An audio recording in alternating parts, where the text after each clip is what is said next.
So, next up on the prison pipeline train is the faith community. In It Takes a Village to Raise a Criminal, we talk about how the faith community plays a role in the prison pipeline for children. Ugly fact number 5 says that faith community is a breeding ground for juvenile delinquency. Oh, we just talked about that. The 3 take-home messages from the chapter are these. The American faith community serves mainly women and has many benefits. The church's failure to respond to abuse renders it a breeding ground for juvenile delinquency. And then finally, we need, or churches need, prison prevention ministries instead of prison intervention ministries. And we need to have ministries that work to prevent criminal behavior among children and adults, and alongside those that work with adults and children who are incarcerated. All right, so the chapter starts off with defining the American faith community. And in America, we have over 2,000 religious denominations, which is pretty amazing. And while not everybody attends a religious institution, over 90% of Americans say that they believe in God. The chapter talks about religion and juvenile delinquency prevention.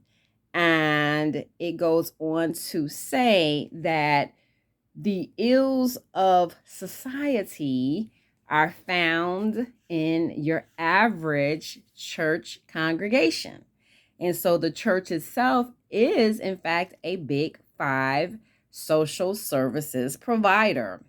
The challenge is with so many of the leadership in these religious institutions being male, and the majority of the participants in these religious institutions being female, you have a great disconnect between the occurrence of abuse of all types at the hands of husbands and men of the women who participate, and the intervention on that abuse by the male leadership. And what we know is that child abuse of any form, as well as domestic violence in any form, play a really large role in family issues that lead to juvenile delinquent and criminal justice involvement. And so we know that when those elements are present in the family constellation, then children are much more likely to be led into juvenile delinquency than if those elements were absent. And so the male leadership owes its congregation members, because most of the time, if you have females coming, women coming to church, you're going to have children coming to church, but you may not necessarily have men coming along with that family group. So being able to be a sanctuary and then to provide some intervention on those issues is of paramount importance for the church to step up and to become a juvenile delinquency prevention station versus just providing services for those who find themselves incarcerated or recently released.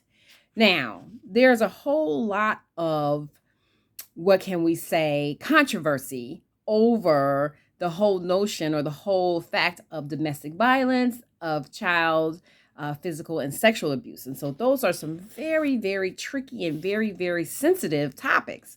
However, if you walk into any prison setting, you will find many people, not just men, but women as well, who have a history of those elements in their families, which contributed to them being where they are. And so the take home, or the solution, because every chapter has the problem and it also has a solution. The solution to the church being a breeding ground for juvenile delinquency is to intervene, is to have a system whereby members can have a place of refuge, can come and talk about and ask for help when they are in any sort of domestic violence or child abuse situation, and to be able to get that help from the leadership of the church that they are a member of or that they are frequenting. And then the second solution for the church is to do things to attract more men, because we know that children who become part of the juvenile justice system and go on to become part of the criminal justice system, they have a lack of male figures in their lives.